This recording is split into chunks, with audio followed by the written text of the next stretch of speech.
Gentlemen,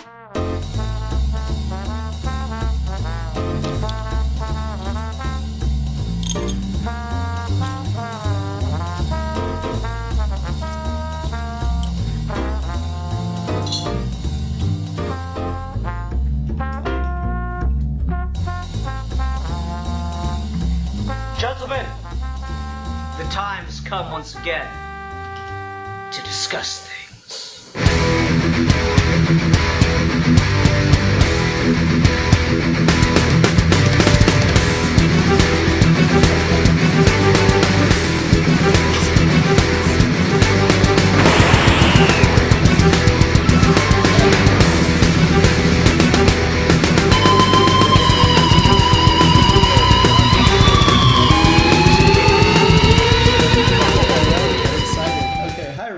To another episode of Geeky Gentlemen. I'm Sid Part 2. Joining me today is...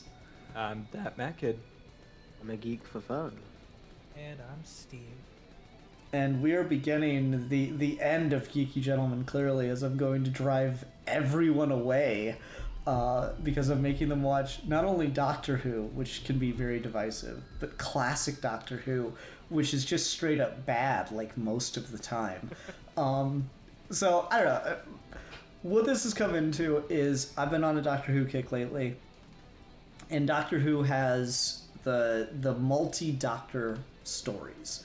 So if you're not a fan of Doctor Who at all, and for some reason you've clicked on this video, the Doctor is a character who is an alien. His body can regenerate when he dies. It is a clever way that the studio came up with getting to continue the show and put a fresh face in the lead role. And so they switch out the actor every so often. But because the actor doesn't actually die, right away or anything, there's this weird thing that they do every so often where they put multiple actors playing the Doctor at the same time on screen. Because why not? He's a fucking time traveler. And so there have been a number, not many, surprisingly, multi-Doctor stories where the Doctor gets to meet the Doctor and you get like two actors playing him at the same time. And it's just fun, and kind of part of what put it in my head outside of just being on a Doctor Who kick is I was talking with Alfie and like this used to be Doctor Who's thing, but now everything else is stealing it. What with like Spider-Man No Way Home and Batman coming back in return, or Keaton coming back in returns for Batman, and just all this stuff. We keep doing this now, and so it's just kind of an interesting thing, and I thought it'd be a fun time to talk about. So we're gonna do an episode on each of them. Time Crash probably won't be a full episode. We'll maybe spend like 5 minutes talking about that and just post it as its own video. But yeah, so it should be an interesting time to talk about these.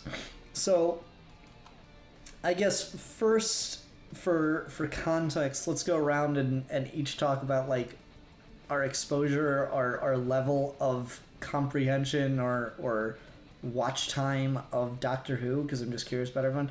I started with the 2005 relaunch of the show, and I have watched almost all of the new stuff except for the latest season, because it hasn't come out in a manner I can watch yet.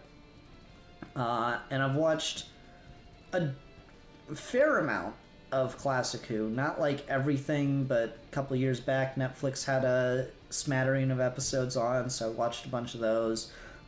This is the second time I've watched the Three Doctors, but yeah, that's kind of my general Who knowledge. Alfie? So I'm English, so in the womb we're giving a DVD player with all the classic Doctor Who episodes, and then once we get out, after they smack our butt, they then insert a Blu-ray with all the modern Who episodes. So I've seen Doctor Who all my life. It's been a huge part of my childhood and my adult life and everything, and it's one of the few things that Britain's done that I'm like, yeah, this is good. I like this. This is slaps. That and all the imperialism. So that's my general standing with Doctor Who is live and breathe it. There's a Doctor Who thing that I haven't seen. I'm always going to go out and see it and rectify that. Alrighty. How about you, Steve? So I've watched a lot of Doctor Who when I was younger. But basically, from like middle school to high school, every time there was a pop culture thing I didn't know about, I'd get obsessed with it, learn everything about it, watch all of it, make it my personality for a few months, and then completely forget about it.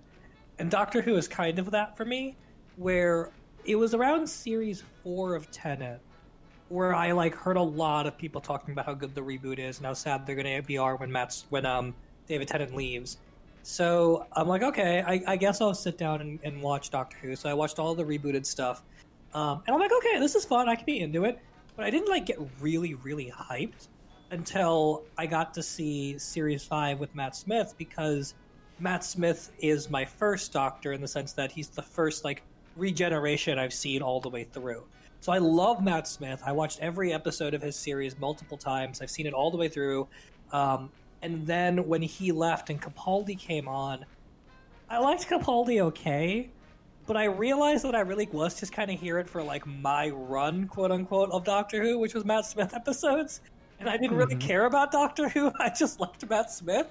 So I didn't care for that, but I have like since watched all of Capaldi, and I've watched everything I can watch of Jodie, I think, except the new stuff, because it's all on HBO except for the new stuff, I think. And in between, like waiting for episodes of Matt Smith, I did go back and watch. At that point in like the late 2000s, early 2010s, I watched about as much classic Who as I kind of could without having to buy anything. So a lot of it used to be on YouTube, a lot of it is on Vimeo, a lot of it is on like Daily Motion. Some of it was like sporadically streaming or would like show up on BBC America every now and there's like a Sunday special.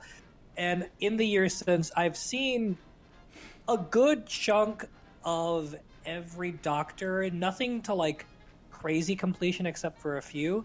Like I don't know a ton about the first and second or even third Doctor, but I've seen enough episodes to be like, that's their personality. Okay, all right. And how about you, Matt?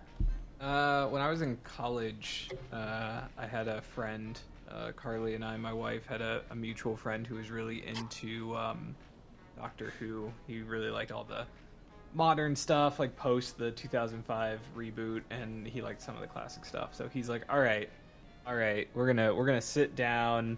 I'm gonna make you guys watch Doctor Who. So he showed us the Ninth Doctor, the like Eccleston stuff. And I watched that, and I was like, wow, this is cool. I really like this. This is good. And then he made us watch all the Tenet stuff, and I was like, yeah, this is like overall pretty good. Not really my thing, but it's good. And then we watched like 2 episodes of the Matt Smith stuff, and I was just like, yeah, no, I'm done. And and I have not watched any Doctor Who since, and it's been probably 7 years since I've like consumed any Doctor Who anything, and I've never seen any of the classic stuff, and yeah.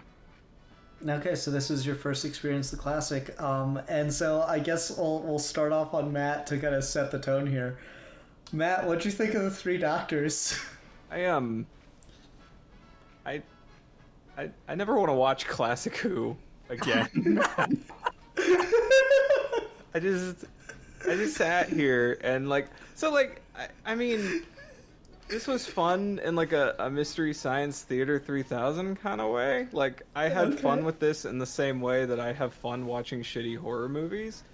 And that's not to shit all over it, because there's a lot of stuff in here that I think probably, especially at the time, was really cool. I think there's some clever banter. There's some I think Omega or whatever. Omega's performance is legitimately very entertaining and fun. And like it's wacky to the point where I feel like I'm almost laughing with it, not necessarily laughing at it. Like I feel like it is purposefully being very, silly and over the top. So it's not something that I just laugh at in spite of itself, but it's something that I'm just kind of passively watching, and every time something new happens, I find myself just kind of reeling back in the nonsense of it all. I mean, I'm having trouble formulating exactly how I feel about this, because this was a fucking trip, man. I'm glad. So you didn't hate it though. Like it's interesting. I didn't like hate it. Like I mean, so like Alfie watched the like first 2 episodes of it with me. We just both watched it together, like streaming it, and that was super fun. Just kind of laughing at it and appreciating. Like, there's a lot here that I think is really cool based on the time period it was made and the budget that they apparently had or didn't have. And I think on that level there is something charming about it. I think charming is like the word I'm gonna come back to a lot with this. It's cute, it's charming, it's kind of fun, it's over the top occasionally in the right ways, and it's occasionally got some clever banter and back and forth. Would I watch this again? No. Like, some things about it reminded me of the like jankiness of old school like Star Trek, and I would rather just watch that. So. Okay. All right. Steve, how about you? This is definitely kind of a Power Rangers 66 Batman kind of experience where I feel like to like really appreciate it and to kind of get what they're going for and the vibes, you do kind of have to grow up with it. And if you didn't, it's hard to digest. And so, being that I didn't grow up with it, but that I do like stuff like Power Rangers and Batman 66 because I grew up with it, I definitely appreciate it. However, the 2 Doctors is largely just kind of boring and really fucking sucks. But we're not talking about that one yet, Steve. No, the 2 Doctors. The 2 Doctors and their pet computer, because there are no 3 Doctors in this bullshit. Oh, okay. There's an interesting story behind that, so we'll get into that. Oh, no, we will. Well, the 2 Doctors, I was just kind of boring as fuck, and I could not get into it. I know I have seen this before at some point in my life. I must have, because I was really into the idea of multi-Doctor stories when I was younger. But I can't for the life of me remember, and I remember now why, because it's so fucking boring. I like 2 a lot. Of like classic Who Doctors, he's one of the higher ups for me. I like 3 okay. And I know with multi-Doctor stuff, even in audio dramas and comics and stuff, we have this weird stupid thing where like for some reason someone can't come back or someone is sick, like the case is here, or like life happens or scheduling or contracts or whatever. So, like, multi-Doctor stories are never, like, actually multi-Doctor stories. They're usually just, like, a Doctor or 2 Doctors, and everyone else is just implied to be there. And so you kind of just have to roll with that. Like, Day of the Doctor has that with Eccleston not coming back, so we have to make up the War Doctor.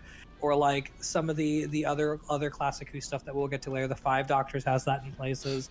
So, like, I get it, but also you can't sell this on being the 3 Doctors when there's only 2 Doctors. And I just couldn't get over that the whole time. Yeah, I mean, okay, so the background on the is worth talking about. I mean, I guess we'll get back to that. Alfie, what are your thoughts on the 3 Doctors? So classic Who and I have an interesting relationship where I think I'm pretty good with things of being able to judge them for their intended audience and their intended time period.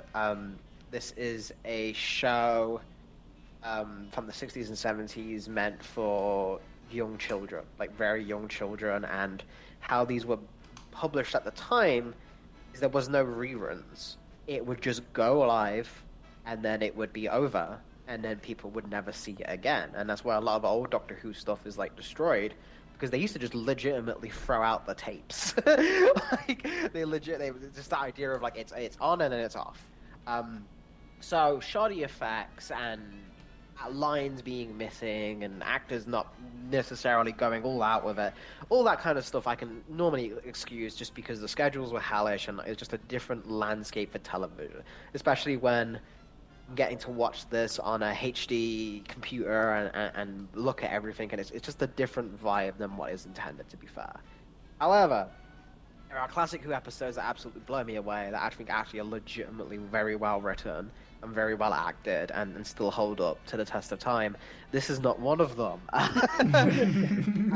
This is, and I guess, well, I don't know if I'll say it, but the fact that I still think this is on the higher end of the multi-Doctor stories maybe tells you that Doctor Who may have come up with this idea, but maybe the reason why these other things are more popular than Doctor Who is because it doesn't seem to know what to do with that idea.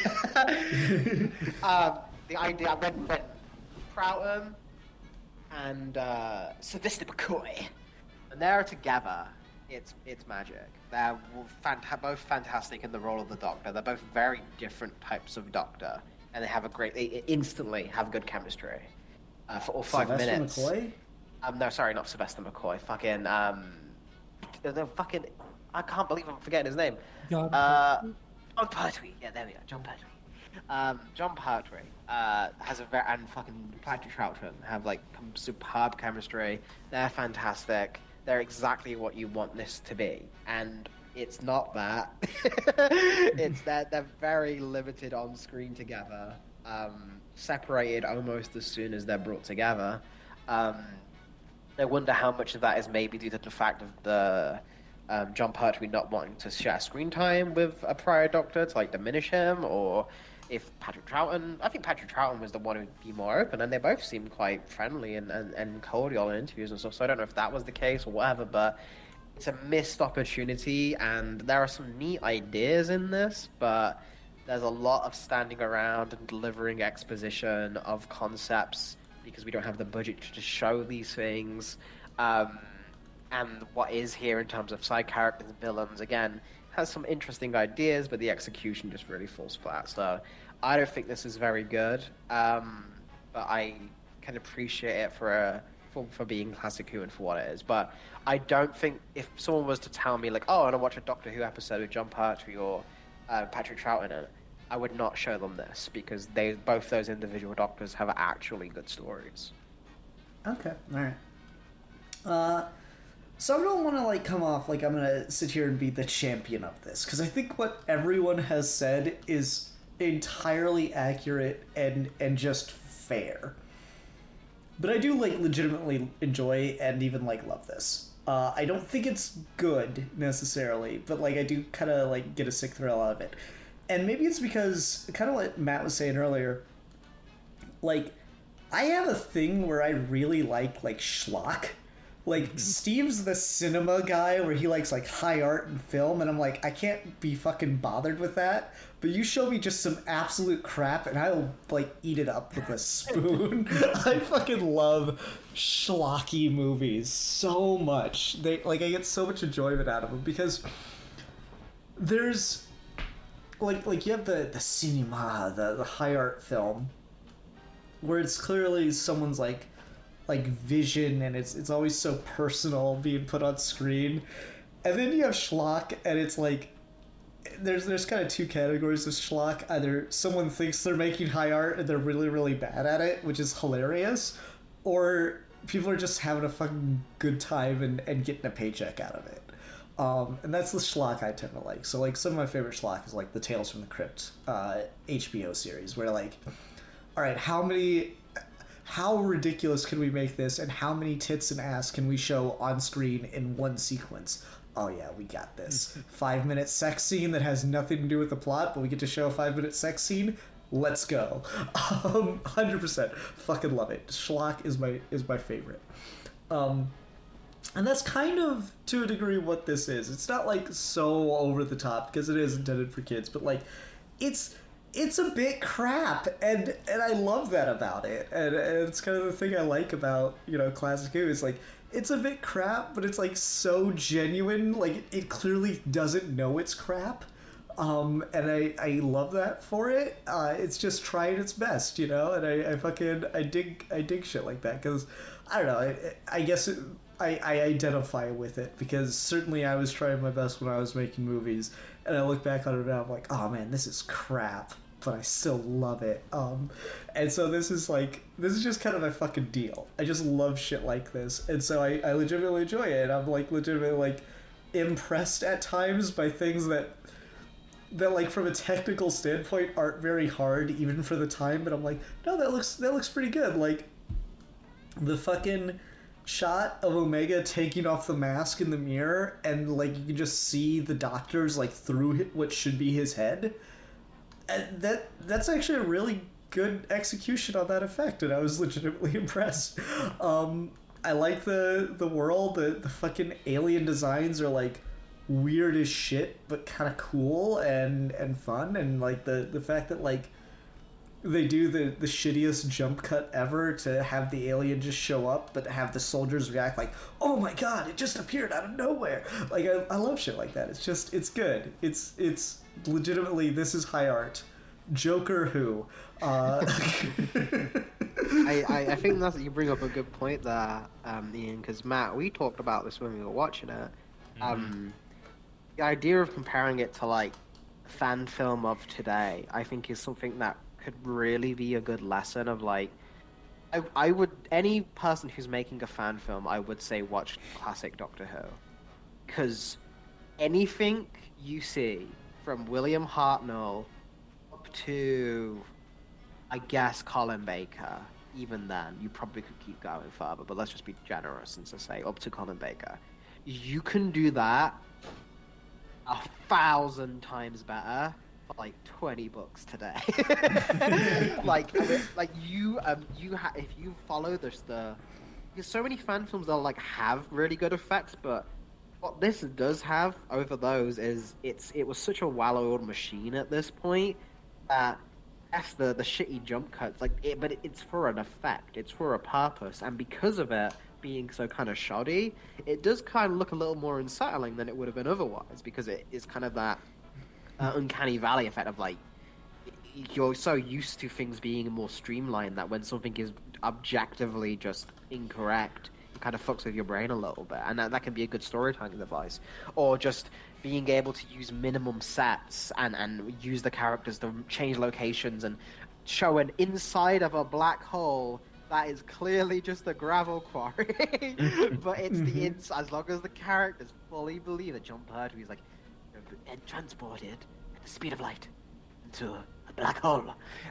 You buy it because he fucking sells it. So I think this becomes a really good learning exercise for filmmakers today on limited budgets. For like, you can do this 1,000 times better, and if you're not on the level of classic Who, you need to be learning some more, because these guys were making do with a lot fucking less than you have with Windows Movie Maker.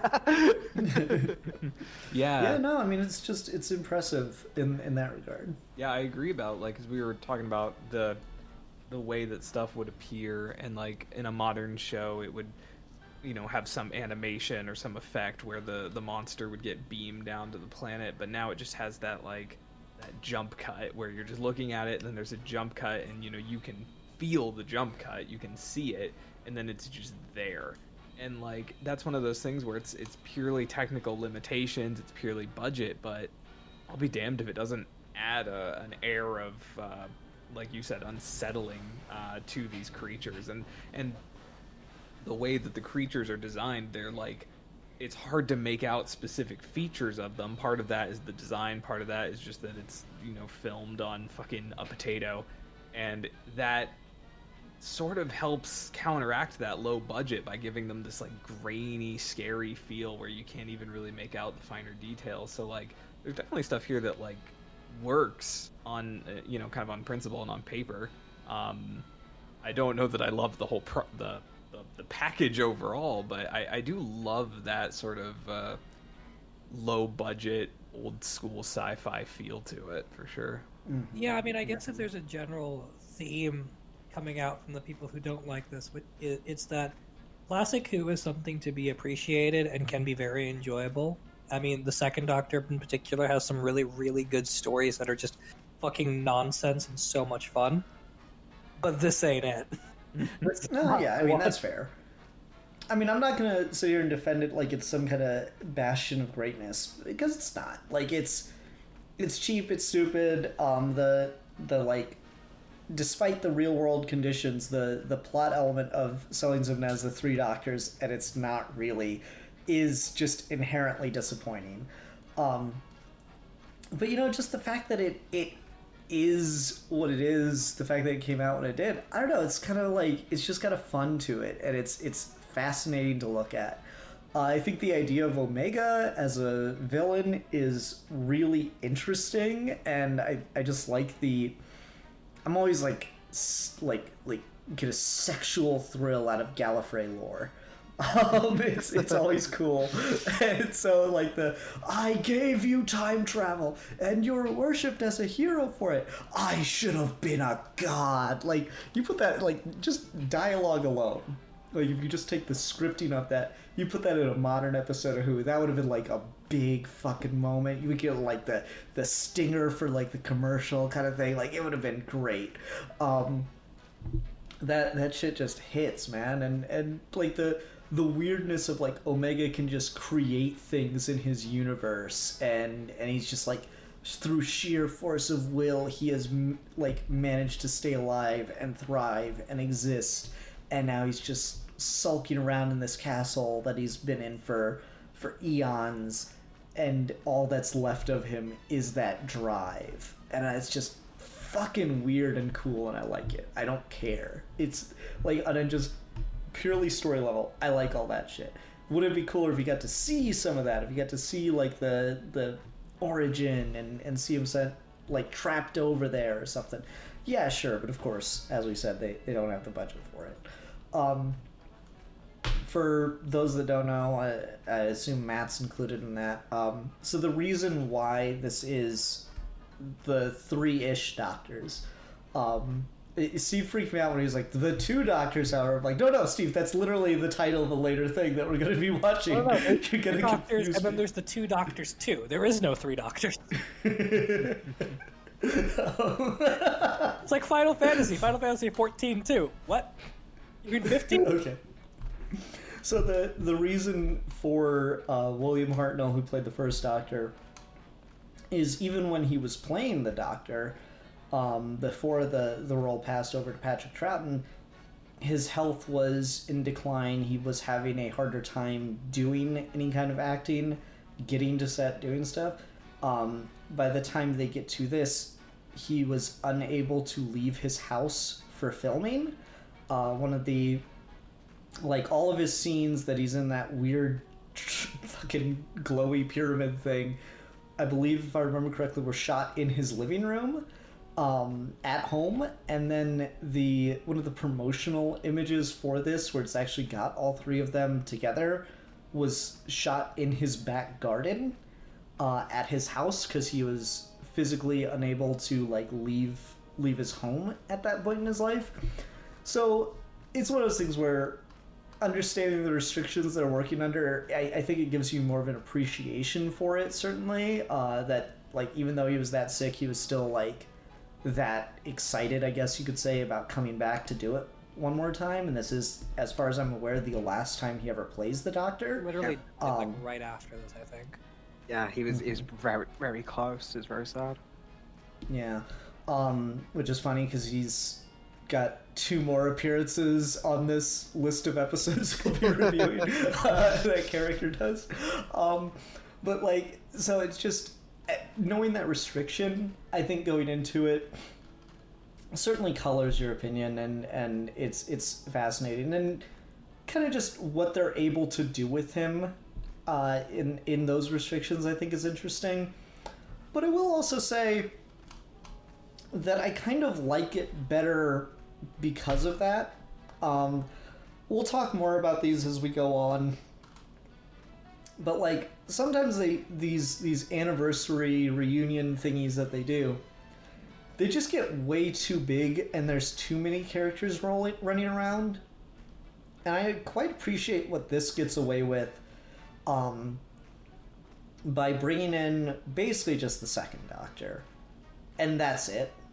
The fact that it's like, it's still John Pertwee's show, like it's all of his characters, it's all his companions and stuff. Like they bring back and they establish that there's a connection between the one soldier and the second Doctor, but like it's heavily implied that that guy still knows the third Doctor pretty well.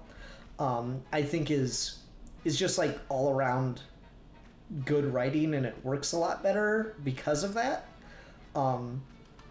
Because it doesn't try to bring back too many people to the point where it just gets like confusing and borderline unwatchable. Like the first Doctor's here, but he's a glorified cameo. The second Doctor's here, but he really isn't the focus. He's just there to help assist and like for the marketing side of it. And like the narrative even frames it that way, which I think was a smart move to kind of show the Doctor like as we're gonna bring in the other doctors to help him because those are the only ones we have available. And like I like that they make a big deal out of like how wrong that is to do, how that's against the laws of time. I will agree with you there. I think there is a problem with multi-Doctor stories where they do try to go too hard too fast. Like, I like the 5 Doctors. It's fun, but there's way too many characters going on. I like Day of the Doctor a lot, but it's not really a Matt Smith episode. It's a John Hurt War Doctor episode. The only ones that like are really character stories of the Doctor who's the Doctor at the time are Twice Upon a Time and the 2 Doctors, and also this. So it's nice that when you put it in that context, that the 3rd Doctor is still getting to just kind of be the 3rd Doctor, and you're throwing in the 2nd Doctor almost randomly. This is actually almost exactly like the original Green with Evil, where you'd get 5 episodes of the Green Power Ranger, the whole Green Ranger saga. He just fucking shows up one episode, and you watch one episode a day for 5 days, and it's just like this epic childish story with a cool cameo that's never fully explained. And that's kind of what this is, where like the first episode happens, and you're like, what the fuck? And then the 2nd Doctor shows up, and you're like, what the fuck? And then they get separated, and you just kind of go on an adventure with them. Again, it could be done a lot better, and it has been done better later. But I do appreciate the simplicity of this is a cool gimmick, not a genre, complete franchise, anniversary, story-breaking thing. Like, as much as I love Day of the Doctor, I think my biggest problem with the Day of the Doctor is that it tries way too fucking hard to be part of a trilogy of episodes that do not matter. Mm-hmm. That's interesting, and we'll obviously talk about that more as time goes on. It'll be funny for Matt, because I don't imagine he's going to watch the episodes surrounding that. No, I'm not. Don't. They're so happening. That'll be an interesting time. I refuse to watch any Classic Who with any amount of context. I will refuse context. That's fine. It'll be exciting. And it's funny because the episode we're talking about is Modern Who, so I'm even more excited. I will refuse when the context and continuity matters, then it's going to be even better. Also, side note to your point earlier, I just forgot to say it because we got on a second tangent. It is really funny when you listen to like people who watch Modern Who versus people who watch Classic Who, and then the people who consume both, because like in my brain, it's always fucking weird when there are Time Lords in Gallifrey. Because for my entire existence, they've been dead. Yeah, I kind of felt that stuff. watching it too, because like my introduction was Eccleston, and the Time Lords being gone is like a massive part of that series. Yeah, and I like effectively gave up by the time Matt Smith revives them at the end of his run. So like when they're all just here and they're talking and they don't hate the Doctor's guts, I'm like, this is strange. And they're just like dudes in robes, Right? and I'm just like, It's so great. weird. What would you expect them to look like? I don't know. I Same, really like, it don't was know. That's the really thing. bizarre. Like, I built up the Time Lords in my head so hard. I was just like, oh man, the Time Lords, and he's the fucking last one. And then we see them here, and I'm just like, oh, they're just dudes in robes. I don't know what to. Alfie was going to say something. Alfie, what were you going to kick in on here? Like, I think this is something that I have as well. Someone who's been with both, but I think it's a legitimate story thing that we've seen multiple showrunners in Doctor Who kind of deal with, where the Time Lords are much cooler when they're being talked about than when they are actually around. Like, as a universal rule, the best Time Lord moments are the Doctor talking about the Time Lords or like the imminent threat of them. But never actually like, oh, they're here now for real. It's like, oh, they could have been here if we didn't stop that thing. Ooh, close one. Like, it's always the, and Russell T Davies talks about this a lot in why he killed them off to begin with. It's just the idea that made the Doctor feel smaller when he's around these kind of hokey sci-fi, like Matt said, just dudes in robes sitting around, like any other sci-fi thing ever.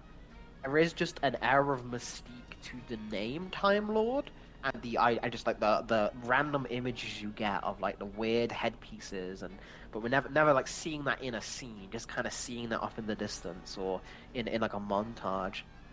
But There's a I lot think, more in spirit with the show than ever actually like having them set. It's always kind of disappointing. well, and I think they learned that lesson as the series went on with the reboot, because then they got like people who can really ham it up to play Time Lords, like fucking Timothy Dalton. Like, that's worth it.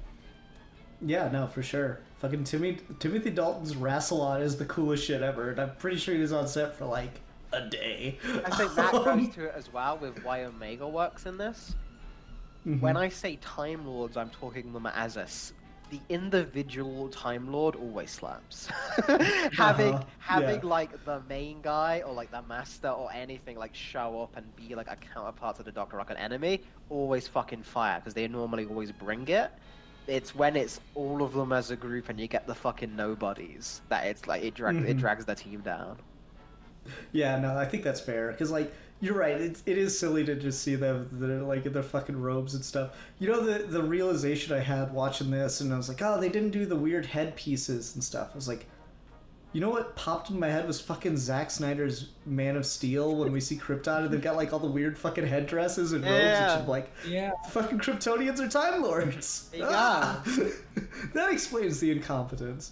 I don't know, it's interesting to see the Time Lords in this, because like it's worth, I guess, even though Matt denies context, it's worth talking about kind of the context of what this does for the continuity of John Pertwee's era, because when Patrick Troughton left the show, the way they set up his regeneration is the Time Lords are like pissed at him, and they basically kill him. They're like, all right, you're going to change your fucking face. So, like, that's effectively, they sentenced him to death and to have to regenerate.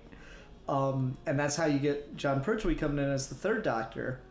And, like, his whole fucking series up till this point was, because of budget cuts, he's just fucking trapped on Earth. And he's working with the unit. And he doesn't even know how the TARDIS works anymore, because they, like, fucking stole the information out of his brain, and they took away like the most important part of the TARDIS. And so he's like, the entire time he's just trying to figure out how to get the TARDIS working again. And so you get this, the three Doctors and like the Time Lords are under threat because of what Omega's doing to try to re-enter the universe and yada yada yada. And you get the end of it where the Doctors have saved the day, and the Time Lords send him the piece that he needs to make the TARDIS work, and he gets all the information back in his head. Which I thought was like a really interesting, like, because Classic Who didn't do a lot of like continuity and stuff, so I thought it was kind of an interesting like chapter turning moment to put in this. To be fair to the third Doctor, who needs a TARDIS when you've got a bitchin' ride? Fucking love that. I love that the fucking car. Bassie is we need modern Who Bassie like ASAP. I love that car. I do want to agree with Alfie about Omega, because obviously he and I watched the first two episodes of this together, and Omega didn't really show up until the third episode. As soon as Omega showed up, I was kind of a lot more with it, because like Omega is just so fun, and I love him and I adore him. And he gets to that point where they're like, you know, you're trapped here by your own power, and your power has you trapped here, and like that's just some like classic like kind of neat science fiction big idea that we're putting in our show, and I love that. So I really dug Omega. Like once Omega shows up, I'm a little bit more positive on it in a slightly less ironic way.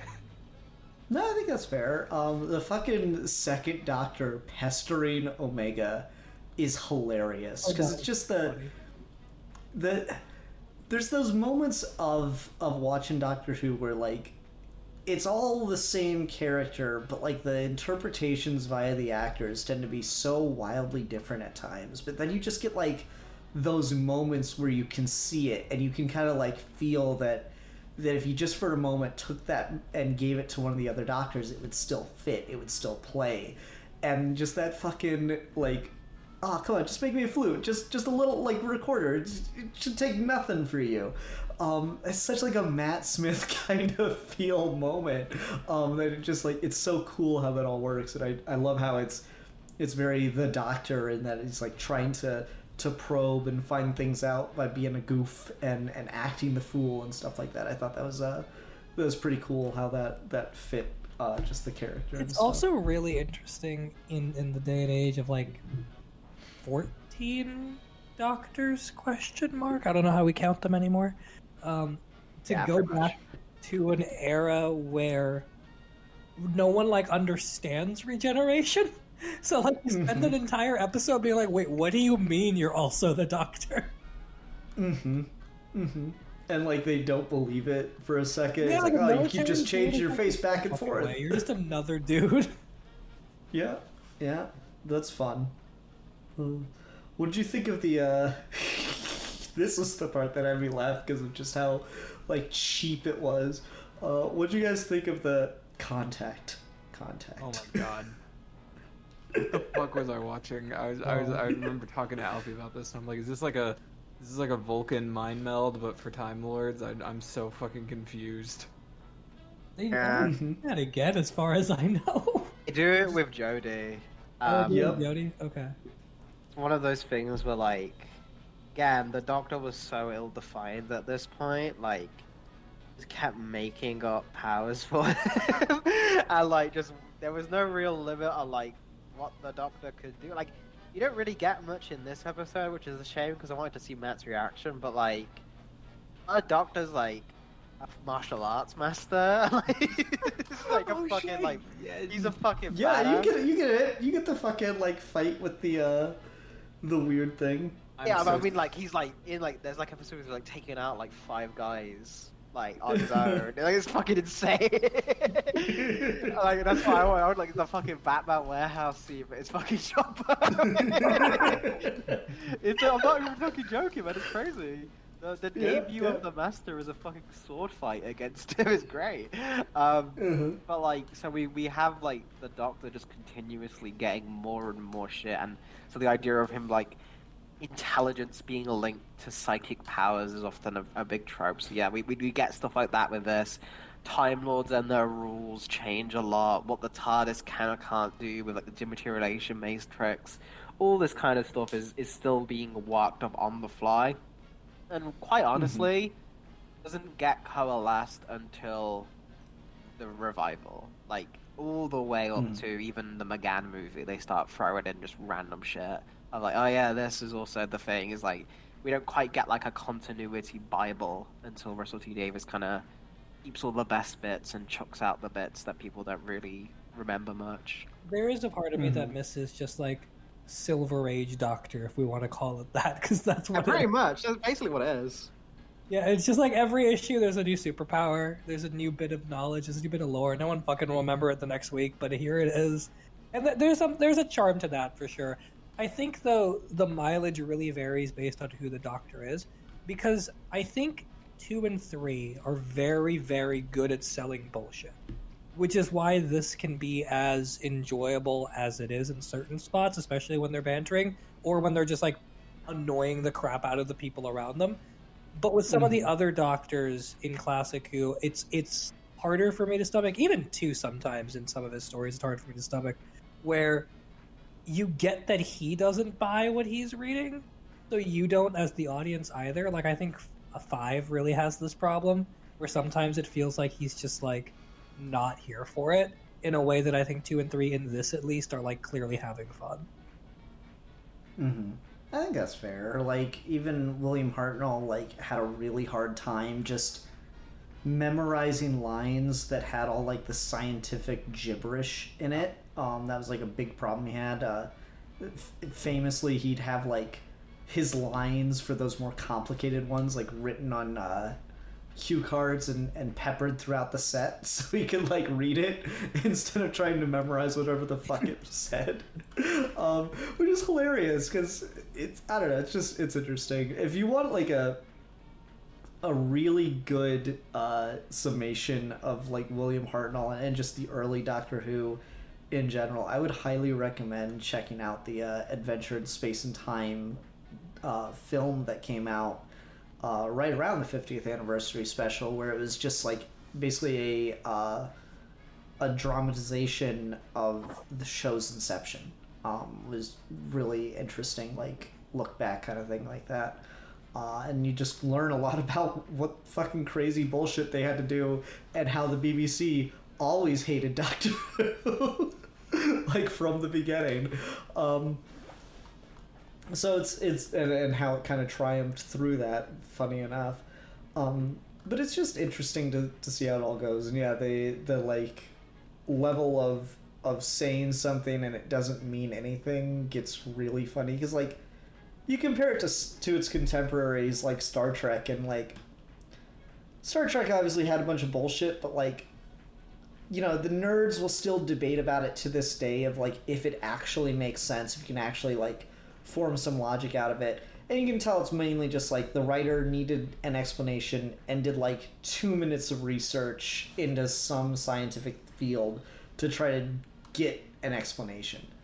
Whereas Doctor Who just says shit like, reverse the polarity of the neutron flow, which doesn't make any fucking sense. It's a neutron. It doesn't have a polarity.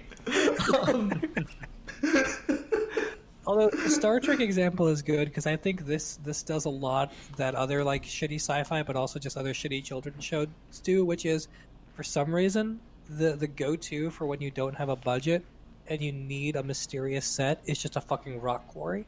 Like everything happens in a fucking rock quarry, no matter what it is. And, well, because it just looks like you know, you see pictures of the moon and it's just like a bunch of fucking rocks off into the distance. well, yeah, and exactly. And that's how you do Alien Planet, just a bunch of fucking rocks. Yeah, exactly. And so like you compare it to like Star Trek, and you can kind of see why like a general American audience might be like, oh yes, Star Trek is the high art, because they've got the production budget, and their rock quarry is actually a soundstage rock quarry. It doesn't matter that it still looks like shit. But in general, I think Doctor Who, at the very least, like, does a lot more with the very limited resources it was given, like we were talking about earlier. But like the weird, shitty bad effects don't bother me, because they're using really bad effects to convey really cool, weird things. Like even just like the weird, like multicolored goo portal shit. Like that's bizarre. And that's trippy, and that's gonna stay with me, even though it looks like shit. Yeah, no, the fucking weird monster that's just like a video effect, because a lot of early Doctor Who was shot on video and not film. And that's just like objectively not a good thing for like, you know, what's the word I want here? For historical restoration and posterity. But of course they didn't give a fuck about that. They never thought anyone would ever want to watch this a second time. And so just, yeah, no, we just fucking pointed the camera at a monitor to get this effect on film, or on the TV. It just, it fucking works. And it's weird and trippy as shit. It does legit look just like an artifact from like a glitch in the camera or some shit, though. It's great. Which definitely gives it like this otherworldly quality to it that I think actually works really well when you're trying to communicate something that is like beyond the comprehension of normal people. It's pretty cool. Just in general, I'm curious, everyone here, who do you guys like 2 and 3 as Doctors, or like are they ones you don't go back to? Go ahead. Okay, so like, for me, it's interesting because this is that period where Doctor Who became a different show with every Doctor. I kind of miss. Like, I kind of wish we did have the balls to just, with a regeneration, just completely change what the show is about.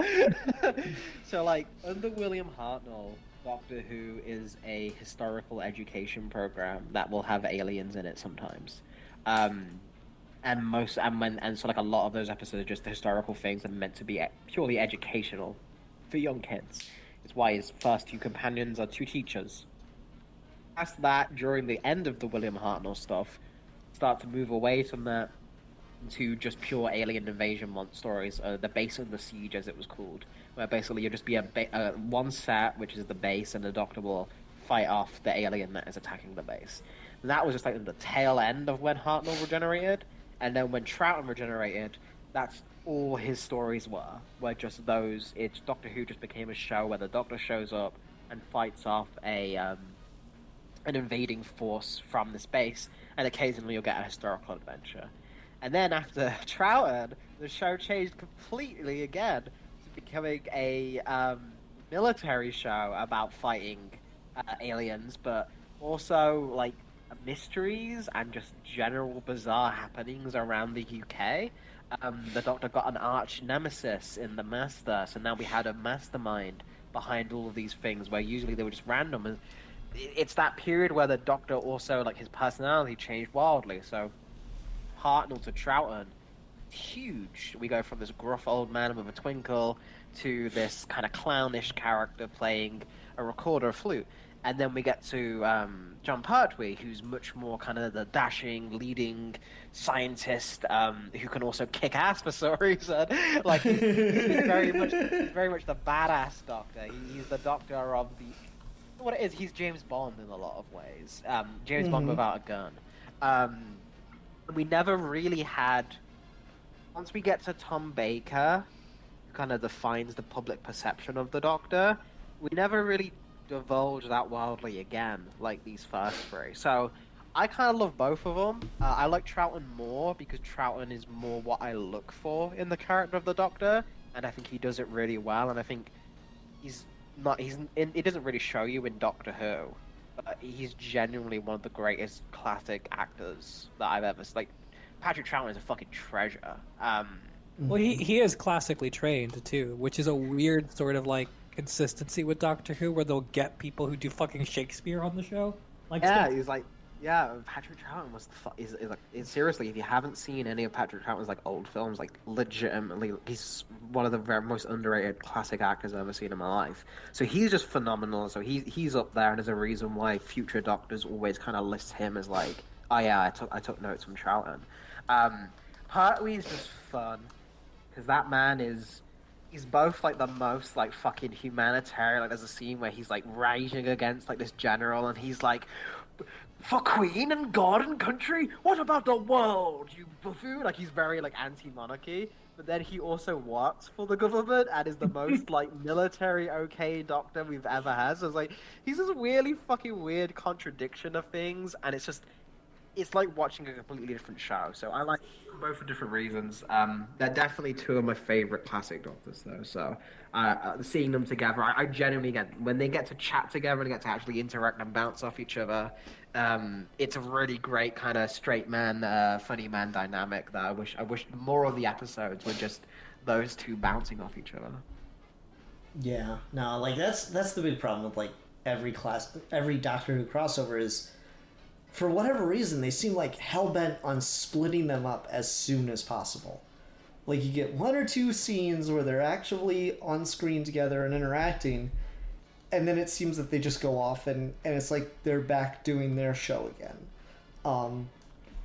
And you do kind of get that here at points, and it's like, why? They're so much fun together, and it's like so hilarious watching them together.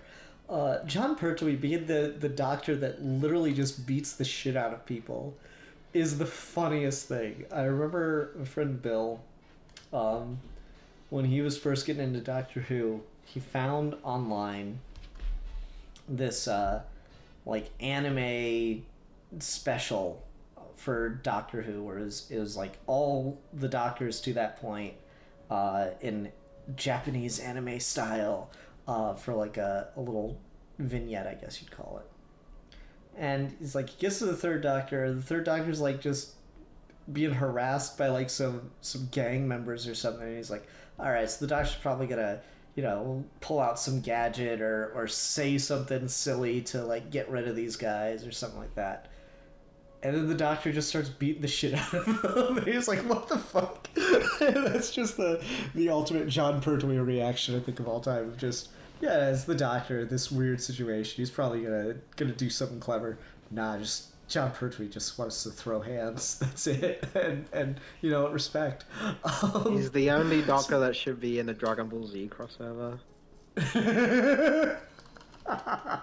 That's so weird though, because you like look at that dude and it does not come across that way at all. I know, right?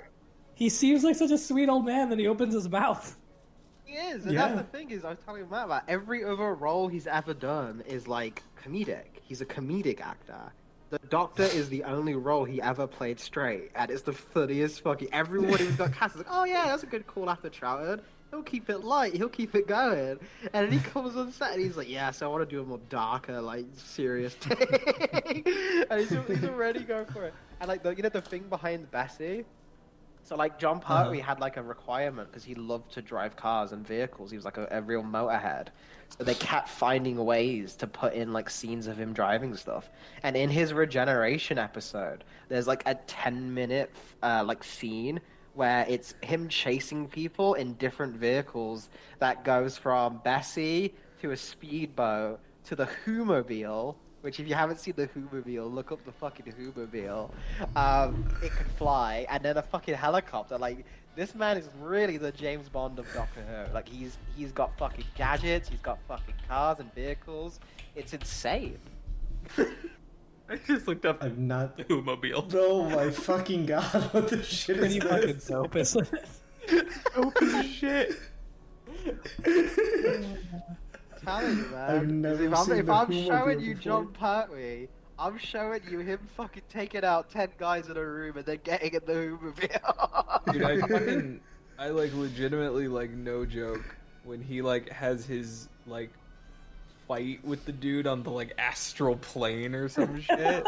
I fucking loved it. Like, it's stupid, but like the way they do the like muffled audio that kind of echoes a little bit, and I was just like, no, I'm kind of digging this. This is cool. Like, it's stupid, but it's kind of cool. I dig it.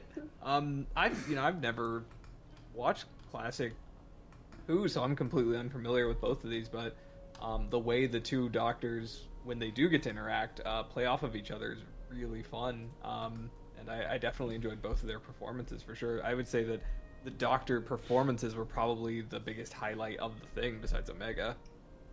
I mean, I think that's like pretty much typical for Doctor Who, and it's kind of been the thing that I've always like. That my main takeaway with Doctor Who is whether or not the writing's any good or the episode's any good or memorable or whatever.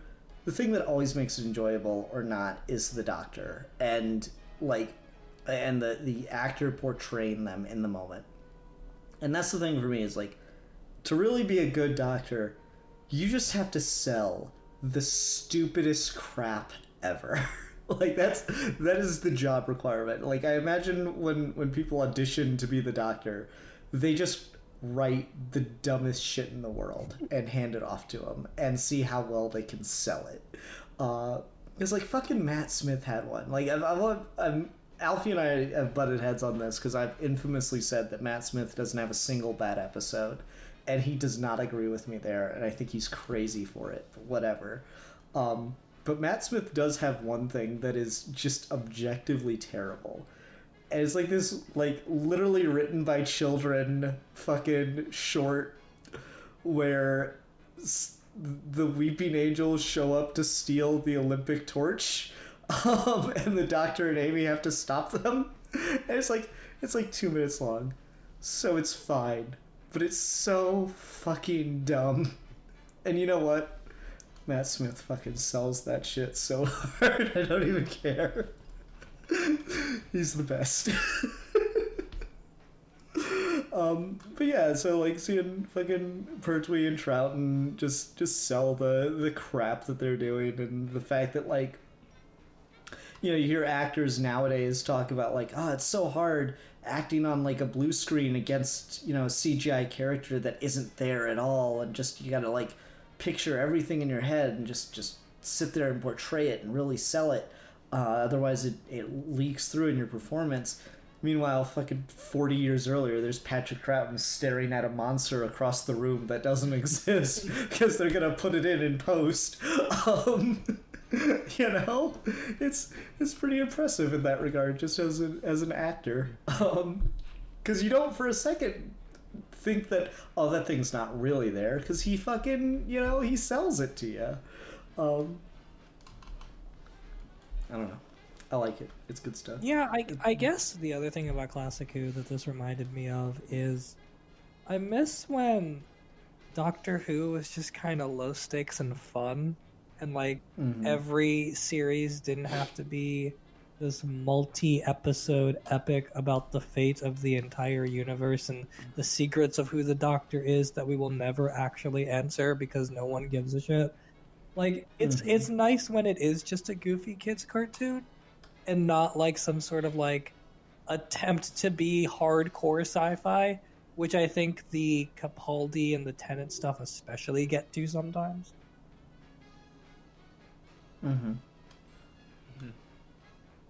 It's nice when they're just staring at each other in a fucking concrete parking lot and saying funny lines. It is funny. Oh no, I was gonna say the only Who I'm used to is the Doctor Who that builds up the Doctor to the point of being fucking space Jesus. Seriously, it's he's just fucking Batman or some shit. He's just I think it's the first episode of Tenet where he gets the bad guy to go away by just monologuing about how badass he is or something. I don't know. That's the first episode of Matt Smith. No, okay, yeah, that's yeah. In fact, I think that's where I started to fall off. Where he monologues to the bad guy about how much of a badass he is, and then they run away. And getting back to this, where it's just these two morons trying to deal with this one guy, was a lot of fun. What I like about that, and this is something we kind of talk about that with Batman we can do. But I legitimately think that, because Grant Morrison is such a big fucking Doctor Who stan, they won't return his calls, and it's the funniest fucking thing. The TARDIS is in Superman and the Authority. It's great. So we'll have this thing where oh, Morrison's such a fucking genius for turning all of Batman's history into one cohesive character arc. No, he kind of took over from Doctor Who. Because if you look at it, it isn't intentional. But Doctor Who is about this guy who started out as just a fucking... First, he wasn't even morally good. The first Doctor is a fucking asshole. He was gonna kill people and he doesn't give a fuck. He gets morals from that. But he's still mostly just an adventurer looking around for a good time. And over the course of these eras, as he gets older and older and older, and he loses more people, and then you get the big Time War, he gets forged quirky Time Lord kind of just goofing around and making it on his own into the fucking oncoming storm, into the guy who just the mere mention of his name will scare people away. And that's obviously just the tone of show and stuff. But if you look at it as one character's journey, he's young here. This is him at his earliest days. He's very, very young, especially when you get to fucking Smith and Huon, who've got hundreds of thousands of years of life. Smith alone lives longer than Patrick Troughton, John Pertwee, and William Hartnell did, just in canon, just in terms of how long they were that regeneration. Yeah, Smith had 400 years or something like that. Yeah, so no more than that. Yeah, it's 1,000. Mm-hmm. It's fucking crazy. So we keep doing and then we throw into how does he even keep track of time? So it could probably even be more. So there's this idea of him growing into that big badass hero.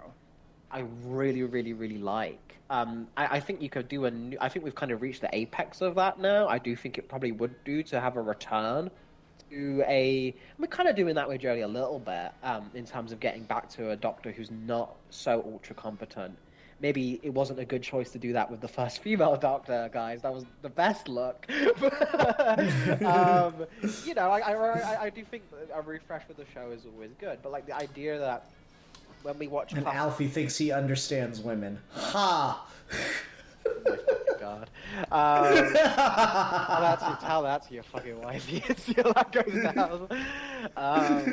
So we've got this going on. There's this retroactive character arc that always gives these classic Who adventures, especially when we do see the shitty Time Lords and all these kind of things. it's got this like air of dread to me. Like it's got this air of like these were the better days. These were he was so innocent. He thought everything was fine. That the Time Lords were just they're his grumpy old bosses. I had no idea he's gonna have to fucking kill these guys one day. Like it's just, I love that in terms of, it genuinely enhances the experience for me in terms of ongoing narratives that we haven't rebooted and we've kept going for this long. I do think Doctor Who is a really strong example of how you can have a character vary wildly but still keep them remarkably consistent and have them have a consistent and straightforward character arc, which I think a lot of other long-running franchises just don't come close to. In the Doctor's character arc makes legitimate sense. Like, it is legitimately well done, even though it's completely unintentional.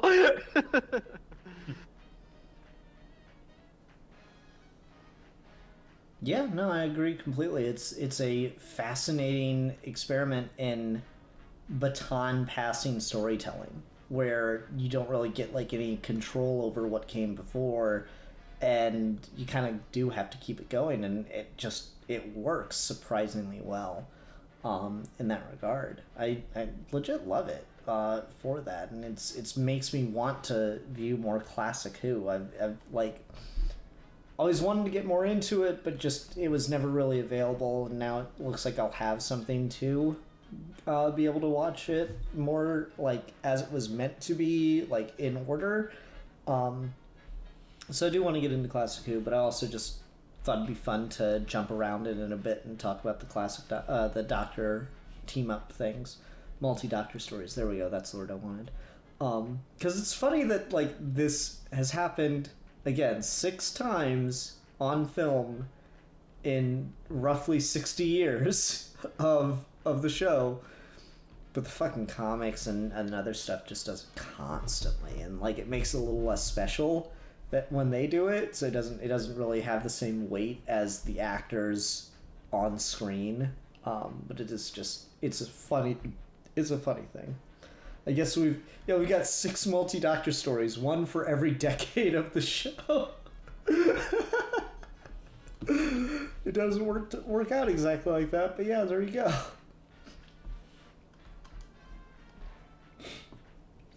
Is there anything else we want to talk about with the 3 Doctors before we go ahead and head on to the ratings and thrown off to next week? Okay, sorry, I fell into a rabbit hole when we were talking about Doctor Who ages, and apparently Matt Smith is anywhere from 21 to 2600 years old. Yeah, no, that sounds about right. That's so fucking insane. Anyway, sorry, continue. Any final thoughts on the 3 Doctors? I mean, unfortunately, I don't have much more to add, just because, like, coming at it out of context with very little interest in Doctor Who, I still had a lot of fun with this. I don't know that I have a lot to add other than, I don't know, Second Doctor looks like Bay Arthur and the Golden Girls, which makes me laugh. So Alpha, you said this is before like the sonic screwdriver gets invented and stuff, right? So like it's before, I think it's named as well. I think there's No, it's a Troughton thing. Yeah, but Troughton I don't think it's not in the same capacity that we see. Yeah, no, it's literally a screwdriver when Troughton but it's just yes. Okay, sorry. And that's not bad, because I brought it up to Matt when he brought us like, look, it's just a fucking screwdriver. But like, yeah, so like the idea of like the actual like sonic screwdriver doesn't come into mid-Baker, I feel. Gotcha. Okay. I know there's like a clip of Pertwee using it to open a garage door. I think that might even be one of those things where it was like a multi-Doctor thing that retroactively gives him it. Maybe. I don't know. I just remember that clip being, it was like the first use of the sonic screwdriver, and people were like, no, Troughton. And funny enough, I recently watched the classic episode where Troughton has to prove he's from the future. And so he's like, well, your gun has a screw in it, and this is my sonic screwdriver. See, look, I make the screw come out, and I make the screw go back in. And then it's like, wow, that's so fascinating. And he picks up the gun and hits the guy over the head with it. It's good stuff. Okay. Well, let's go ahead and go into ratings then. Matt, I think I'm most curious about yours, so why don't you go ahead and lead us off with the ratings? Yeah. I really like. I don't know. I feel like I mostly just kind of enjoyed this in spite of itself. I think the things I latched onto were the schlocky sci-fi, classic sci-fi-ness of it, as well as the performances from the two doctors. Once Omega shows up, I do genuinely have a lot of fun with it. But ultimately, this just really doesn't do much for me, and I have a lot of fun with it, like watching it with other people and just sort of laughing with or at it. But I can't say I really enjoyed this that much, so I'm gonna give it like 2.5 out of 5 bitch mobiles. I wish I had more to say about it, honestly. No, that's fine. That's fine. You guess what though, Matt? You got 5 more weeks of stuff you gotta come up with saying about Classic Who. So there you go. It'll kind of like normal distribute, where it'll be kind of better in the middle and then drop off again. Oh, good. Looking forward to that. Oh, good. Oh, good. All right. Steve, how about you? I got a little respect for Doctor Who. I have a lot of appreciation for Classic Who, and I'm not like a noob to it. So like I know when it's genuinely bad and when it's just like Doctor Who. So like so certainly I'm not going into this without like any context. But this was not it, and it's got its moments. But there were much better Second Doctor stories. There are much better Third Doctor stories. There are much better multi-Doctor stories where the other Doctor is hardly in it. So I'm going to give this one a 2 out of 5 villains who survive in an alternate dimension out of sheer spite. Impressive. Alfie, how about you? Alright, so for me, it's one of those things where, very similar to Steve, I've watched this before, I've watched these Doctors before, I've got favorite stories with these Doctors and other things, but the general execution of this, I think, is just the novelty of it being the first time they did it, and that one introduction scene with Troughton, I think, is the real standout. And Omega's got its additions to the lore that I think are neat and interesting, which will get expanded on down the line, so that's worthwhile as well.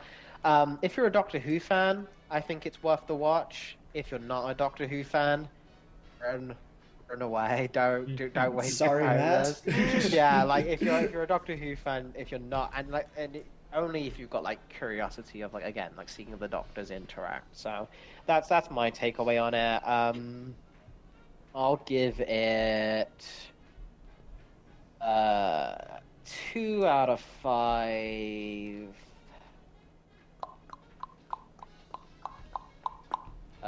The Brigadiers. The Brigadiers. It's so funny how long that dude stays attached to the series and how young he is here versus how old he gets as he keeps coming back. Alright, so for me, again, like, sometimes in spite of itself, I love it. It's objectively the best thing we've watched on Geeky Gentleman in months. So take that Matt kid and that Steve Baxi kid.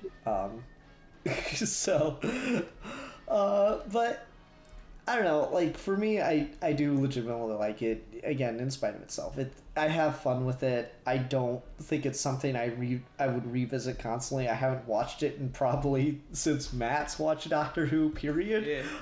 It's been a long time since I've gone back to this, and yeah, it doesn't really, like, fill me with the urge to, like, it's over, replay it, kind of thing.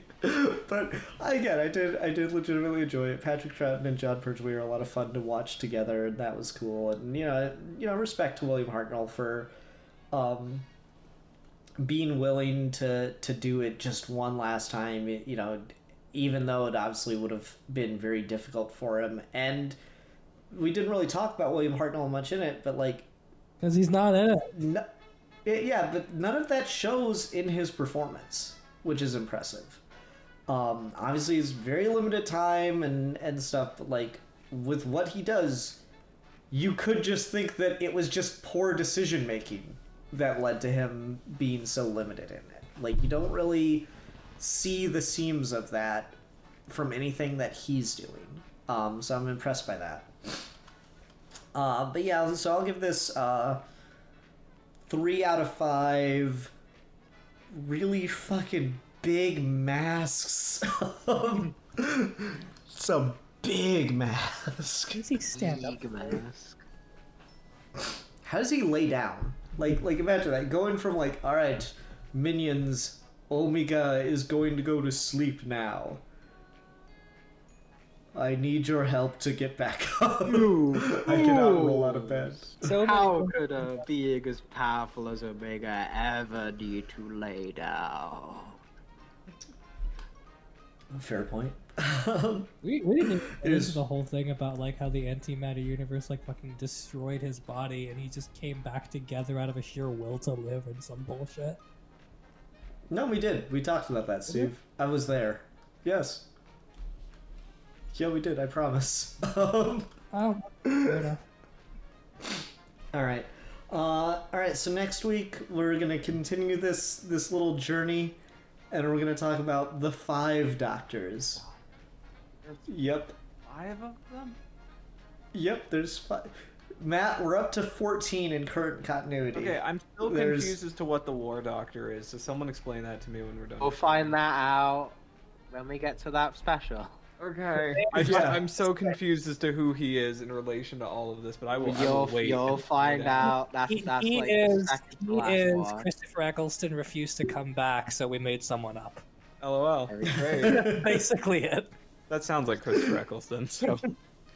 Well, I mean, not Damn. really. He was in fucking Thor: The Dark World over that. Yeah. I mean, what was Yeah, the real Poor loss? Christopher Eccleston. I guess that's a fair point. Ouch. Maybe we could just like Photoshop out John Hurt in every frame and just put Christopher Eccleston, but only from Thor: The Dark World. We have the technology. Oh, hell no. I'll take losing Christopher Eccleston if it means I get to watch John Hurt act in anything. That sounds That's a- great. Okay. I'll give you that. So you got that to look forward to. All right, everyone. Thanks so much for watching. Until next time, I'm the Philosopher. I'm the Doctor Who erotica lover. There's probably a lot of that. There's a lot of that. There's a lot of that. Damn it. Check my AO3 tags. Even 10 and X reader. Mm. And I am Peter Capaldi X reader. And I'm just a companion. And we are your Geeky gentlemen, and we will be discussing things. I bet the song Screwdriver makes for a really great dildo. Hey! Especially 11s.